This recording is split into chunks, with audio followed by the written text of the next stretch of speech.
Hello everyone. आज है छठ पूजा का तीसरा दिन, यानी कि संध्या अर्घ। और सच कहूँ तो छठ पूजा सिर्फ एक फेस्टिवल नहीं है।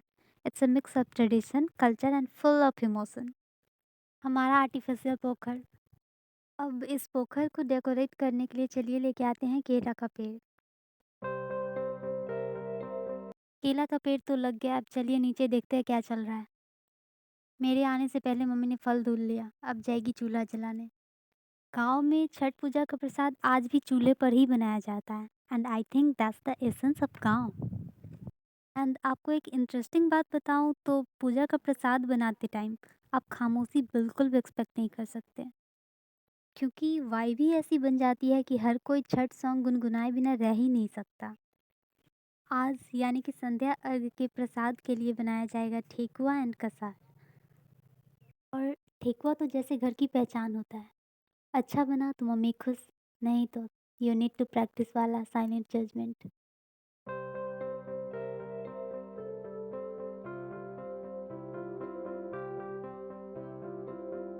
अभी मम्मी सारी चीज़ें जो पूजा में उपयोग होने वाली हैं, चाहे वो फ्रूट से क्यों ना हो, उस पे चावल का थाप लगाएंगी और फिर उसका सिंदूर का टिक्का लगाएगी।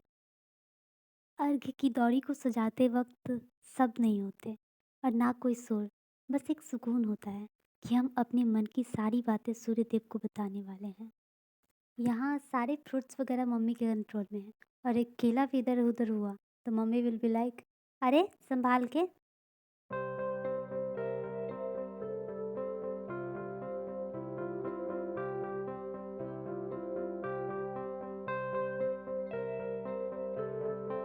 अब बारी आती है सूप सजाने की। ये थोड़ा इमोशनल पार्ट होता है, क्योंकि इसमें सारे फ्लावर्स, फ्रूट्स, दियाज बहुत ही केयरफुली रखने होते हैं।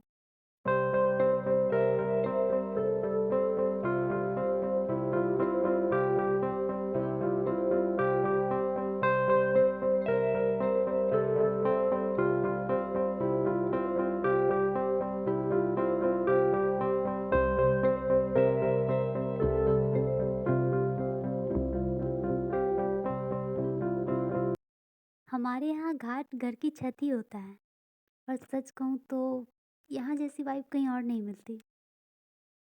घर की छत में एक अलग ही सुकून होता है, सब बिना बोले एक दूसरे के करीब आ जाते हैं। अभी मम्मी पानी में जाएगी और एक डुबकी लगाएगी, फिर सूर्य देव को अर्घ देते हुए उनसे प्रार्थना करेगी अपने वेलबींग, अपने बच्चों की खुशी, हेल्थ एंड ऑल। और मुझे तो लगता है आज का अर्घ्य व्रतिन और सूर्य देव के बीच में एक साइलेंट कन्वर्सेशन होता है। डुबकी लगाने के बाद मम्मी सिंदूर लगाएगी, जो कि नाक से शुरू होकर आगे तक जाएगा।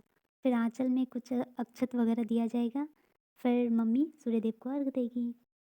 अर्घ्य देना इज़न्ट जस्ट अ रिचुअल, ये थैंक यू बोलने का एक तरीका है, जो भी गॉड ने हमें हमारी लाइफ में दिया है, हर उस छोटी बड़ी चीज़ के लिए जो हमारे लाइफ में है। जैसे ही अर्घ्य हो जाता है तो दिल हल्का सा लगने लगता है, रोशनी धीरे धीरे कम होने लगती है, पर मन का उल्लास कम नहीं होता है।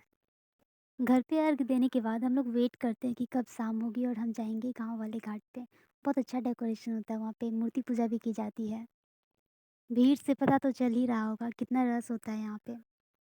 छठ घाट की एक बड़ी इंटरेस्टिंग चीज़ होती है, सबको फ़ोटोज़ भी लेने होते हैं, वीडियोज़ भी लेने होते हैं, और प्रार्थना भी करने होता है।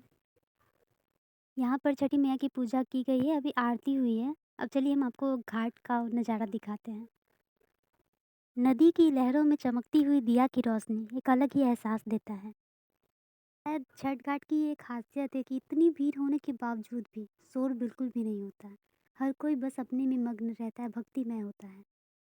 शाम को घाट पर आकर बस दिल खुश हो जाता है।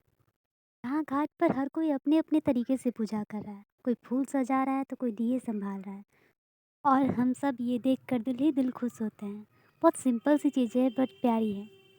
लोग यूं ही थोड़ी अट्रैक्ट होते हैं छठ पूजा की तरफ, इसमें कोई तो खास बात होगी ना।